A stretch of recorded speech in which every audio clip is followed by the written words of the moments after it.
sekalian, hari ini kami akan coaching supervisi akademik terkait dengan proses pembelajaran matematika. Saya Gary Sigarto sebagai coach dan Yuman Agistia sebagai coachee.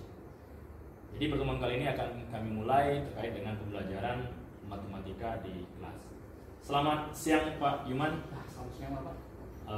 Gini Pak, tadi kan kita sudah lihat di kelas bagaimana Bapak untuk mengajarkan matematika dan segala macamnya. Ketika saya lihat, sepertinya Pak Yuman mengalami kesulitan dalam artian menyampaikan materi pembelajaran matematika yang abstrak ke anak. Apakah benar itu yang masalah? Ya benar Pak, karena kan memang kalau untuk matematika itu kalau kita langsung ke to the point, anak itu kan bingung. Oh, ya, bingung ya? Iya, jadi kan harus kita potong kemana-mana dulu. Kita kan, oh anak ini kayak gini, oh ini kayak gini. Nah kalau kita bingung di situ, ya anak-anak juga ini kita belajar apa? Ya, Gitu kan. jadi katanya pembelajaran matematika itu harus sesuai dengan realnya. Iya, kayak gitu harus disatukan kayak gitu. Saya ketemu masalah sin, sin ini arahnya kemana, penggunaannya untuk apa dan segala macam. Oke, baik. Saya rasa itu tujuan pembelajaran kita ketemu hari ini terkait dengan masalah proses pembelajaran matematika di kelas yang kami lihat. Kira-kira menurut Pak Yuman, selama ini atau ketika tadi kegiatan pembelajaran dilakukan, apa kendala yang Bapak Yuman alami? Kalau untuk kendala saya pada saat pembelajaran itu yang jelas di persiapan. Di persiapan. Persiapan kelasnya itu memang kadang-kadang kita sudah siap, oh nanti belajar seperti ini, tapi pada saat realnya itu berbeda.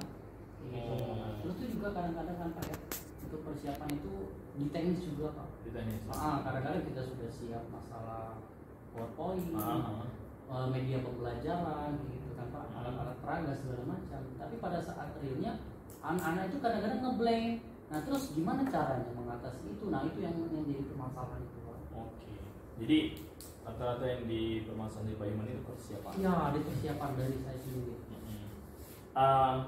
Sebelum pembelajaran dilakukan, kan persiapan yang Bapak lakukan. Sebelumnya, apakah Bapak langsung misalkan minggu depan kita belajar matematika pokok bahasan tentang bangun misalkan. Apakah langsung Bapak misalkan katakan ke siswa hari ini langsung belajar seperti itu, atau ada permulaan di awal untuk persiapan siswa sendiri? Nah, itu juga yang jadi masalah saya. Jadi kadang-kadang itu kalau terlalu kasih mengajar itu kadang-kadang lupa ada itu. Oke, nah kita minggu depan ini. Nah, kadang-kadang karena terlalu asik tiba-tiba sudah bel. Sudah bel, bingung nah, minggu depan lupa nang sih pelajaran apa. Jadi pada saat hari H baru sampai anak-anak juga bingung. Oh, belajar ini hari ini. Nah, kayak gitu.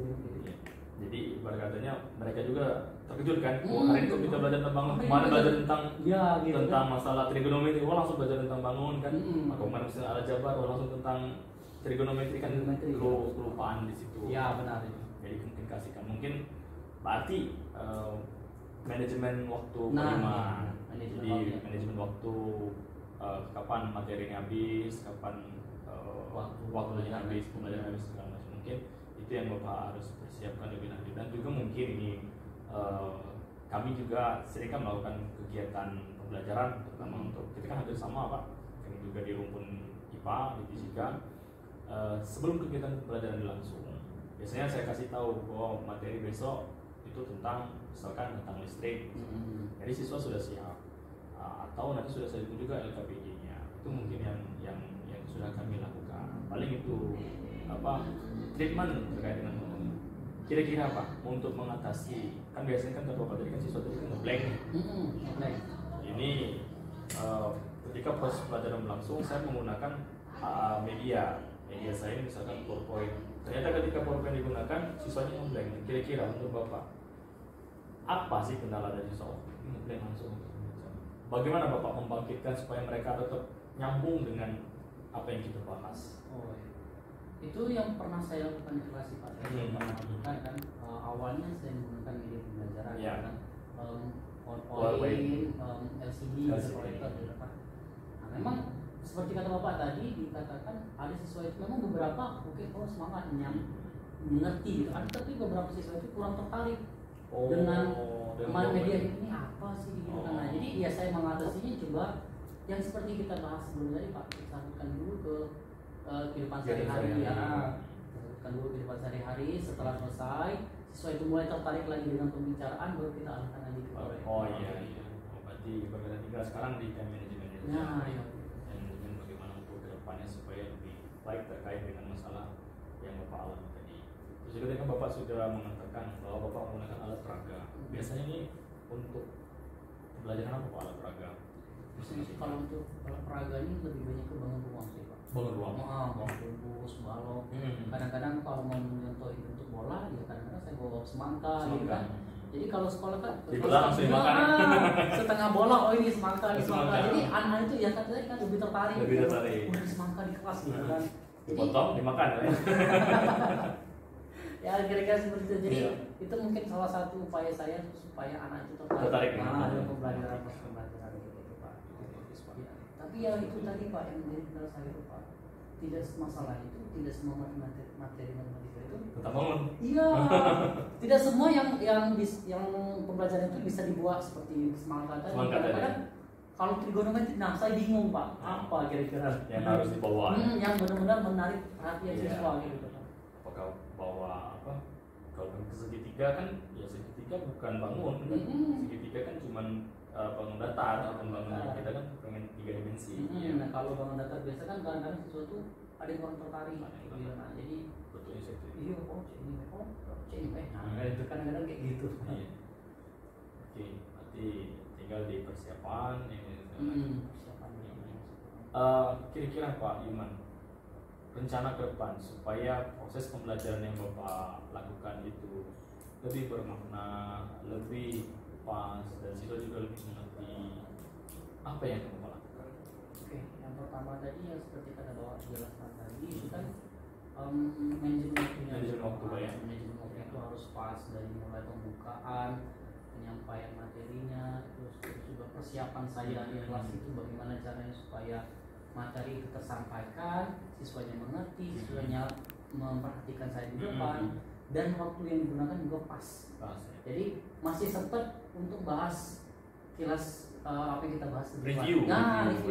Review materi masih sempat, terus ada feedback juga, ada feedbacknya juga, terus apa yang kita ingin pelajari minggu depan.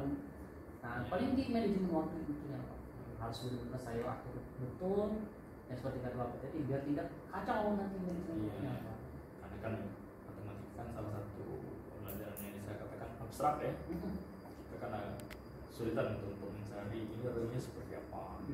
Bayangan bagaimana nanti memperagakan trigonometri, limit kita hingga itu dalam video seperti apa? Seperti sia-sia saja menghitung segala macam.